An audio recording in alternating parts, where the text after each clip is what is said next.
첫째로 원달러 환율과 주식시장입니다.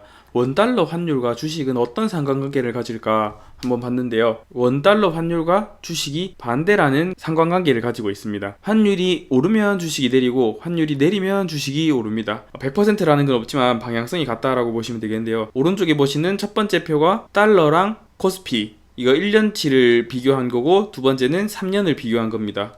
1년짜리를 보면 달러 환율이 계속 오르고 있죠. 달러 환율이 꾸준히 오를 때 코스피는 꾸준히 내리고 있습니다. 그리고 3년을 봤을 때도 올랐을 때는 코스피가 내리고, 달러가 내렸을 때는 코스피가 다시 오르고, 그 다음에 달러가 계속 오르니까 코스피 지수도 계속 내려가는 그런 추세를 볼 수 있습니다. 100%는 아니지만 방향은 어느 정도 같다라고 보시면 되겠습니다. 이런 이야기 많이 나오죠. 뉴스에 이런 게 많이 나옵니다. 13년 만에 최대 기회다, 조금만 더 기다려보자 라고 말씀드리고 싶고요. 원달러 환율이 1300원을 돌파했다, 13년 만에 최고치다. 1320원도 돌파했다, 13년 3개월 내 최고치다. 이거를 우리는 기회로 삼고 투자해볼 수 있습니다. 코스피 지수가 엄청나게 떨어졌다는 거잖아요. 그래서 지금 저점 매수 기회라고 보실 수 있겠습니다. 둘째로 증권사 선정하는 방법입니다. 증권사를 선정하는 방법은 저는 이렇게 4가지를 적었는데요. 수수료가 저렴한 증권사, 이벤트 중인 증권사, 그 다음 사용하기 편한 증권사, 그 다음에 국내 주식, 해외 주식, KLX 금거래가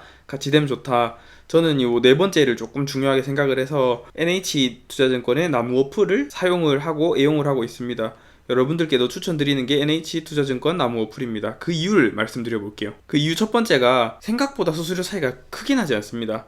0.00396%에서 0.015% 수준으로 크게 차이가 나지 않는 수준인데요. 이게 어느 정도 차이냐면 1억 원 정도를 거래했을 때 11,000원 정도의 차이라고 보시면 되겠습니다. 만약에 100만 원을 거래를 하면 0.0036396%일 경우에는 37원 정도를, 0.015%일 때는 150원 정도를 수수료로 내고 있거든요. 근데 1억 원 정도를 내면 3,640원 정도, 그 다음에 15,000원 정도, 그렇게 한 11,000원 정도가 차이가 나는 거예요. 1억 원 정도를 거래했을 때. 그래서 이게 크다고 생각을 하시면 수수료가 가장 저렴한 곳을 이용을 하시면 되겠고, 이게 크지 않다라고 생각하시면 내 마음에 편한, 손에 잘 맞는 그런 증권사를 이용하시면 되겠습니다. 그리고 이런 것도 있죠. 이벤트를 할 때 지금 계좌를 개설을 하면 처음 만드는 경우 5,000원 쿠폰을 주겠다, 만원 쿠폰을 주겠다, 이런 증권사들도 많이 있거든요.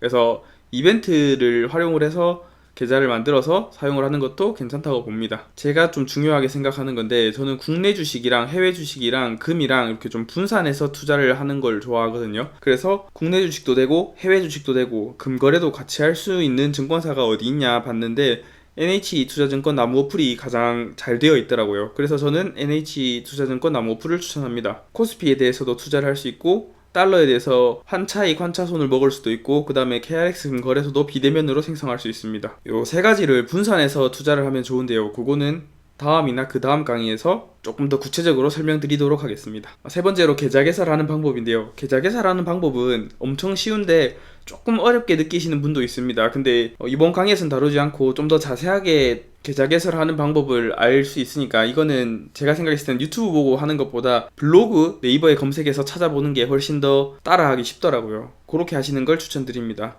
간단하게 설명을 드리면, 계좌 개설 어플을 다운받고 증권사 어플을 다운받습니다. 계좌 개설 어플이랑 증권사 어플이랑 다른 경우가 있거든요.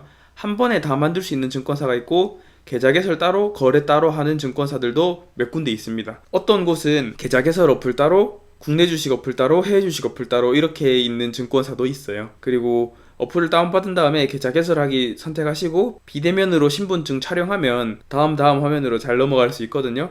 그런 다음에 공인인증서를 다운받아서 등록을 하시고 예수금을 입금을 하면 증권 거래를 할 수 있습니다. 네 번째는 차트 보는 방법인데요. 저는 삼성전자 차트를 예시로 가지고 와봤습니다. 이 빨간색, 파란색 이런 차트 흐름이 보이는데, 도대체 이 하나하나가 말하는 게 무엇이냐, 어떤 의미를 가지는지를 한번 설명드려 보겠습니다. 일단 되게 쉽거든요. 그냥 차트 하나하나에 대해서는 쉬우니까 이번 강의만 들어도 무엇인지 바로 아실 수 있을 거예요. 첫 번째로 색깔로 구분하는 겁니다. 빨간색이면 올랐다, 파란색이면 내렸다. 그런 건 많이 알고 계시잖아요. 빨간색은 시작한 가격보다 높게 끝났을 경우에 빨간색으로 표시가 되고, 파란색은 시작한 가격보다 낮게 끝났을 경우에 파랗게 표시가 됩니다. 그리고 여기 위에 작은 캔들의 꼬리라고 불리는 애들이 있는데요. 여기는 윗꼬리가 만약에 있다고 하면 위에 여기까지 갔다가 내려왔다, 그다음에 아래 꼬리가 있을 경우에는 내려갔다가 올라왔다. 제일 마지막 같이 아래 꼬리만 있고 위 꼬리가 없다. 이런 경우에는 가장 위에 높은 가격에서 그날 장이 마감되었다. 그 장이 마감되어서 윗꼬리가 없다. 이렇게 보시면 되겠습니다. 요 봉 하나를 캔들이라고 하고 요거 하나가 하루에 일어나는 증권 거래를 나타낼 때는 일봉, 주 단위는 주봉, 월 단위는 월봉, 분 단위는 분봉 이렇게 나타낼 수 있겠죠. 정말 쉽죠? 요거 4개면 끝났습니다. 좀 더 자세하게 그림으로 표현을 해봤는데요. 만약에 시가가 시작하는 가격이거든요. 시작하는 가격이 여기서 시작이 되어서 최고가까지 올라갔다가 한번 내려가고 최저가까지 내려갔다가 결국 마지막엔 종가로 끝났습니다. 그럴 경우에는 이런 빨간색 캔들을 나타나게 되는 거고, 만약에 시가가 좀 높게 시작이 되었는데 조금 올랐다가 저 밑에까지 최저가까지 빠졌다가 그 다음에 종가가 한 이 정도로 마무리됐습니다. 두 개가 생긴 건 똑같은데 색깔은 다르죠. 그래서 이거는 시가가 밑에 있고 종가가 위에 있다. 요거는 시가가 위에 있고 종가가 밑에 있다. 이렇게 이해하시면 되겠습니다. 요 캔들은 작은데 꼬리가 긴 경우가 있잖아요. 꼬리가 긴 경우 같은 경우에는 시작은 여기서 했는데 최저가까지 찍었다가 최고가까지 찍고 종가는 시가와 얼마 차이 안 는 데에서 종료가 되었다. 이렇게 보실 수 있고요. 아래로 긴 꼬리를 가진 이런 캔들도 보실 수 있습니다.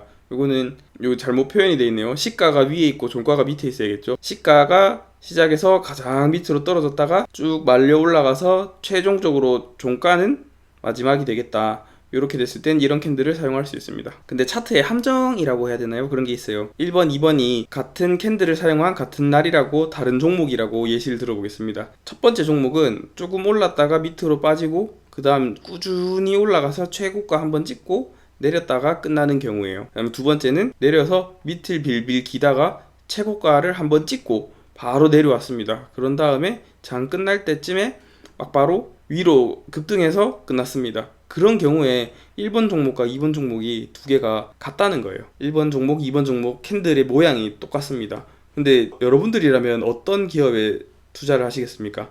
좀 안정적인 것에 투자를 하고 싶으세요? 아니면 이렇게 급등 급락을 하는 곳에 투자를 하고 싶으세요? 당연히 저는 안정적인 1번 종목에 살 것 같아요. 만약에 두 개 중에 하나를 사야만 한다면 1번을 사야만 할 것 같습니다. 근데 이거는 분봉으로 보거나 좀 자세히 보지 않는 이상 이게 1번 종목과 2번 종목이 똑같이 오른쪽에 빨간색 캔들처럼 나타날 수 있어서 함정이라고 볼 수도 있겠네요. 이제 하나하나가 의미하는 캔들이 의미하는 게 어떤 건지 이제 아셨을 겁니다. 빨간색 같은 경우에는 밑에서 시작해서 위에서 끝났고 위에 꼬리는 조금 달았다. 주변에 얇은 것 같은 경우에는 밑에서 시작해서 조금 내려갔다가 완전 끝까지 올라갔다가 중간쯤에서 끝났다. 그 다음에 이렇게 시가와 종가가 붙어 있지만 윗꼬리는 길게 닿는 경우가 있을 수도 있고, 요거는 장대 양봉, 길면서 큰 양봉을 그렸죠. 이럴 경우에는 장대 양봉이라고도 합니다. 이제 하나하나가 의미하는 게 어떤 건지를 아셨으리라고 봅니다. 그 다음 마지막으로 호가창 보는 방법인데요. 호가창을 딱 들어가면 이런 게 대부분으로 나오거든요. 이런 게 나오면 현재가가 나오고 등락률이 나옵니다. 현재가는 여기 현재가, 지금 직전에 거래된 가격이 나올 거고요. 요 직전에 거래된 가격이 시가 대비 얼마나 올랐나, 몇 퍼센트 올랐나 라고 나오는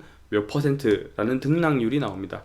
그리고 팔려고 매도 주문을 해서 대기인 상태인 매도창이 나오고, 매수 주문을 넣어 놓은 매수창이 나옵니다. 매수 대기창이 옆에 있습니다. 지금은 81,000원에 사려고 하는 사람들이 엄청 많이 있네요. 그리고 89,000원, 88,000원에 사려고 하는 사람도 많이 있습니다. 이런 경우에는 매수층이 두껍다라고 표현하죠. 요거는 제가 뭐 한 마음만 먹으면 한 10만 주를 신청을 하면 저기 위에 끝까지 다 사버릴 수 있을 것 같잖아요. 근데 매수층은 두껍습니다. 내가 10만 주를 판다라고 해도 이 매수 벽에 막혀서 지지가 되겠죠. 한 여기 88,000원 이후로는 더 팔지는 못하겠죠. 그리고 좌측 하단에 보면 뭐 이건 증권사 어플마다 조금씩 다른데, 좌측 하단에 체결권, 이게 얼마에 몇 개씩 거래가 되었다라고 표현이 되는 체결권이 있습니다.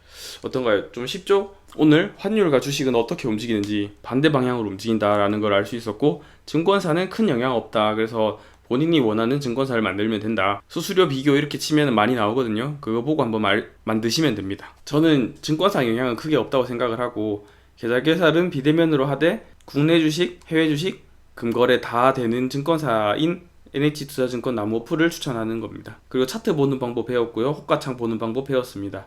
아주 기초적인 것만 했는데 이제 몇 강에 좀 나눠서 좀 더 세부적인 주식 기초 강의 해보도록 하겠습니다. 이 주식 기초 강의가 왜 필요한지 설명을 드리면, 이 나무에 대한 나무 그림자가 있고 실제 나무가 있는데요. 해가 만약에 옆에 떠 있다고 가정을 해볼게요. 만약에 해가 옆에 떠 있습니다. 해가 옆에 떠 있으면 그 그림자가 엄청 길겠죠. 그림자가 엄청 깁니다. 그 다음에 해가 바로 위에 있으면 그림자가 엄청 작겠죠. 해가 여기서 그 나무는 실질적인 가치로 보고 이 그림자는 가격이라고 볼게요. 실제적인 가치가 동일하더라도 해의 위치에 따라서 주가가 엄청 길게 엄청 높게 보일 수가 있고 해의 위치에 따라서 그림자가 엄청 작게 저평가되게 보일 수도 있고 고평가되게 보일 수도 있다는 겁니다. 가치는 1년에 조금씩 자라요. 1년에 가치는 조금씩 자라는데 해의 위치에 따라서 해가 뭐 위에 있을 수도 있고 옆에 있을 수도 있는데 옆에 있으면 그림자가 길어 보이고 그러니까 가치는 동일한데 가격이 엄청 고평가되는 거죠. 그리고 바로 위에 떠 있는 지금 같은 경우죠. 이렇게 엄청 좋은 가치를 가진 기업이 있더라도 그림자는 되게 조그맣게 보이겠죠. 그림자는 되게 작게 보일 겁니다. 오늘은 이렇게 간단하게 한 3-4가지를 알아봤고 그 다음 편엔 기업의 가치가 어떤 걸로 평가되는지 어떻게 평가할 수 있는지를 알아보도록 하겠습니다. 도움이 되셨다면 구독과 좋아요 부탁드릴게요. 안녕.